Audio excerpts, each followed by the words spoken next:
சிவகங்கை மாவட்டம் திருப்பத்தூரில் பேருந்து விபத்தில் சிக்கி காரைக்குடி அரசு மருத்துவமனையில் சிகிச்சை பெற்று வருபவர்களை சிவகங்கை மாவட்ட ஆட்சியர் பொற்கொடி நேரில் சந்தித்து நலம் விசாரித்தார்.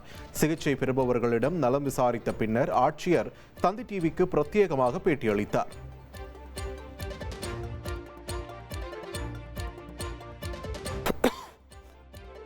அறந்தாங்கியிலிருந்து திண்டுக்கல் போன பஸ் ஒன்று, இன்னொன்று காரைக்குடி திருப்பூர் டு காரைக்குடி வந்த பஸ்.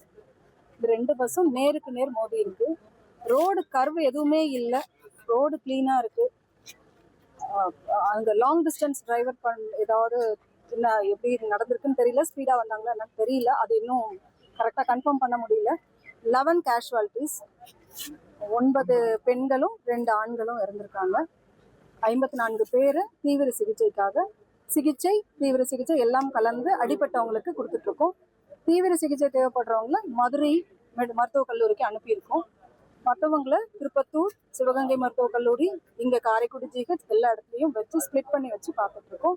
இங்கே இருக்கிறவங்க எல்லாமே ஸ்டேபிளாக இருக்காங்க. அவங்க அந்த பேஷண்ட்ஸ் விருப்பப்பட்டு நாங்கள் ப்ரைவேட் போகிறோம் அப்படின்னு சொன்னவங்க ஒரு 2-3 பேர் ப்ரைவேட் போயிருக்காங்க. மற்றபடி ஸ்டேபிளாக இருக்காங்க. நம்மக்கிட்ட இருக்கிறவங்களாம் நம்ம எல்லா ஆம்புலன்ஸ் வசதி எல்லாமே வச்சுருக்கோம். க்ளீனாக எல்லாத்தையும் மொபிலைஸ் பண்ணி இங்கே கொண்டு வந்துட்டோம். டாக்டர்ஸ், நர்சஸ், பேராமெடிக்கல் ஸ்டாஃப் எல்லாமே ரெடியாக இருக்குது. எல்லாரையுமே இங்கே கொண்டு வந்து ஸ்டேபிள் பண்ணி வச்சுருக்கோம். ஆளுநர் மாளிகையின் பெயர் மாற்றம் வெறும் கண் துடைப்பா என்று முதலமைச்சர் மு.க. ஸ்டாலின் விமர்சித்துள்ளார். இதுகுறித்து சமூக வலைதள பக்கத்தில் பதிவிட்டுள்ள அவர், பெயர் மாற்றத்தை விட சிந்தனை மாற்றமே தேவை என்று குறிப்பிட்டுள்ளார். மக்கள் மன்றமாக விளங்கும் சட்டமன்றத்தை மதிக்காதவர்கள் மக்கள் மாளிகை என பெயர் மாற்றுவது கண் துடைப்பா, மக்களாட்சி தத்துவத்தின் கண்களில் மண்ணை தூவுவதற்கா என்றும் முதலமைச்சர் கேள்வி எழுப்பியுள்ளார். மக்களால் தேர்ந்தெடுக்கப்பட்ட அரசுகளையும் மக்களின் விருப்பத்தை நிறைவேற்ற இறையாண்மை உள்ள சட்டமன்றத்தையும் மதிப்பதுதான் இப்போதைய தேவை என்றும், சிந்தனையிலும் செயலிலும் மாற்றம் இல்லையெனில் இதுவும் தேவையற்றதே என்றும் தமது பதிவில் முதலமைச்சர் மு.க. ஸ்டாலின் குறிப்பிட்டுள்ளார்.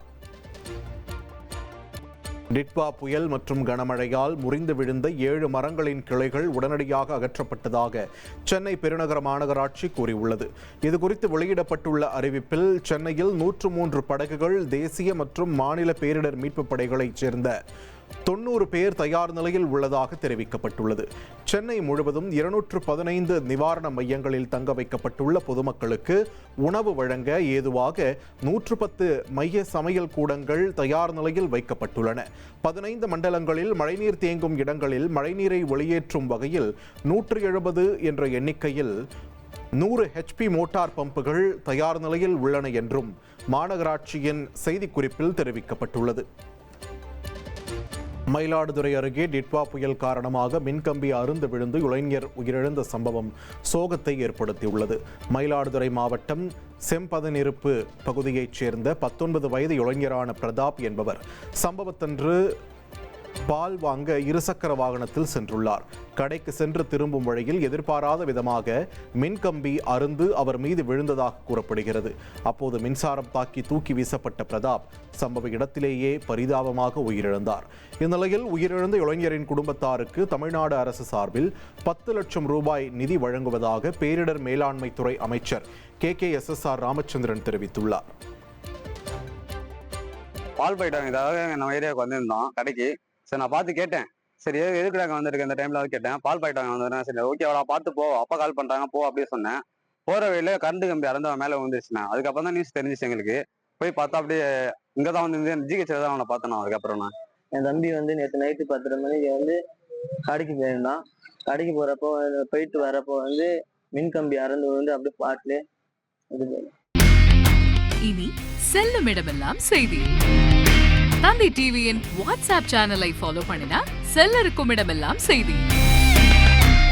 இதோ QR கோட் இப்பவே ஸ்கேன் பண்ணுங்க, ஃபாலோ பண்ணுங்க.